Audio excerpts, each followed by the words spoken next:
Okay, I'm going to show you really quick how I'm going to roll these roses using our quilling tool to make this pretty shape. I started off with one of our Artiste cut roses, and I've used the cotton candy ink and sponged in the ink on the outside petals. This is actually going to, as we roll it, this will be the inside of the flower. So our quilling tool has two different ends. One has a thicker slot, and one has a thinner slot. And I use the thinner slot when I have smaller pieces of paper.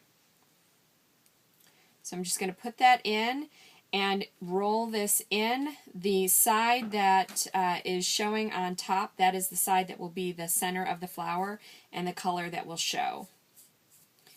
And I just put my thumb here at the end to keep this from rolling off. I roll it up really quickly. I just use my finger to kind of skim the paper along and in. And when it comes to the bottom end, I take this and I kind of curl it around, put it down on the ground, and let it spin out. And then I'm actually going to twirl this out a little bit. And this is the shape that you get. From here, I'm going to take some of my glue and put it at the bottom.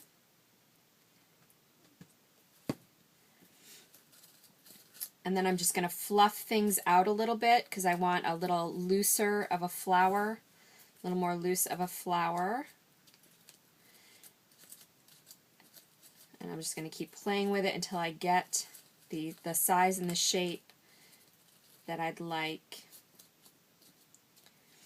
Once I have it like this, I'm going to take my quilling tool. Actually, the first thing I'm going to do is take some ink.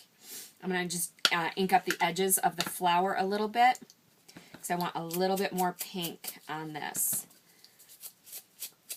And I'm just dragging this. The glue has not set up yet, so I still have time to play with the shape. So I'm just adding some pink to get a little bit of dimension. Gets your thumbnail a little bit messy, but our dye inks come right off. So now I have this shape.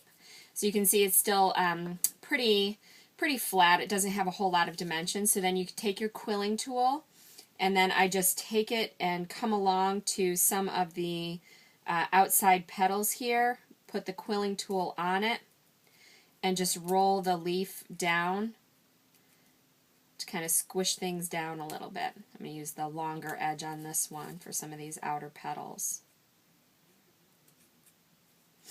Just roll a few. You don't need to do it on every single petal. Just kind of go through and roll here and there. Give it a little bit more dimension. Hopefully you can see this. I'm experimenting with camera angles here.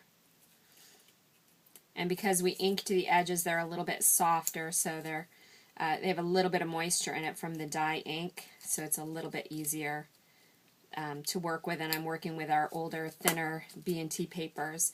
So once I get it into a shape that I like it, and you can see I kind of squish things down a bit, then I'm going to take some of our pink glitter gel. I'm going to put that right in the center of the flower. And then I'm just going to set that aside to dry.